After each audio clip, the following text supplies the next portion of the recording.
తీసేస్తా అంటుండు. ఈ విషయాన్ని ప్రజల దగ్గరికి తీసుకుపోవాలని చెప్పి నేను మీతో కోరుతా ఉన్నా. ఇవాళ అభ్యర్థులు ఒకరు వెంకట్రామరెడ్డి గారు, ఇంకొకరు బీజేపీ ఆయన రఘునందన్, మూడో ఆయన నీలం మధు అని పోటీ చేస్తున్నారు.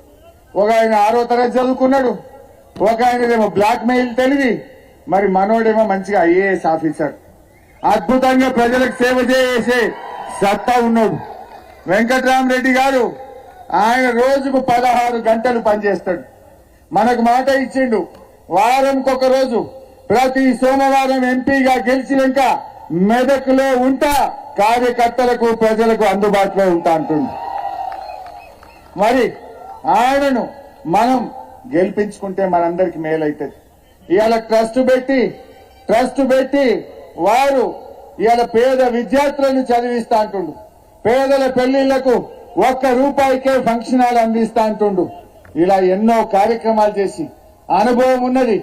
పార్లమెంట్ లో ఇంగ్లీష్ లో హిందీలో అద్భుతంగా మాట్లాడగలుగుతాడు, నిధులు సాధించగలుగుతాడు, మెదకును అభివృద్ధి చేయగలిగే సత్తా ఉన్నటువంటి ఒక విద్యావంతుడు కలిగినటువంటి వెంకట్రామరెడ్డి గారిని మనం గెలిపించుకోవాలని నేను అందరినీ, మేధావులు, ఉద్యోగులు, ఉపాధ్యాయులు, మరి రచయితలు, ఎవరు కాంగ్రెస్ వాడు భయపెట్టినా, ఎవరు ఏం చేసినా మీరు భయపడాల్సినటువంటి అవసరం లేదు. ఇవాళ విషయం ఏంటంటే ప్రజలు మీకోసం ఎదురు చూస్తున్నారు. ప్రజలు మీకోసం ఎదురు చూస్తా ఉన్నారు. ఈ కాంగ్రెస్ ని ఎప్పుడు ఓడగొట్టాలనా, ఎప్పుడు బీఆర్ఎస్ వాళ్ళని గెలిపియాలనా అని ప్రజలు మన కోసం ఎదురు చూస్తున్నారు. మనం ప్రజల దగ్గరికి పోవాలి. మీరు కార్యకర్తలు ప్రజల దగ్గరికి వెళ్లి ఈ కాంగ్రెస్ మోసాలని చెప్పండి. మన కేసీఆర్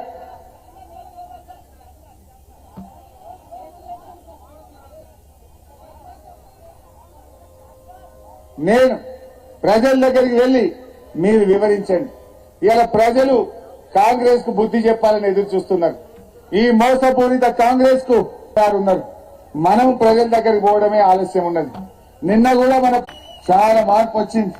కాంగ్రెస్ వాళ్ళ మాయ మాటల్ని ఒక్క టీవీ చర్చతో కేసీఆర్ పటాపంచలు చేసేసిండు. అన్నిటికీ సమాధానం చెప్పిండు. బస్సు యాత్ర బయలుదేరితే కాంగ్రెస్ వాళ్ళు గజగజలాడుతున్నారు. ఇవాళ ఆ కాంగ్రెస్ వాళ్ళ గుణపాఠం తప్పదు.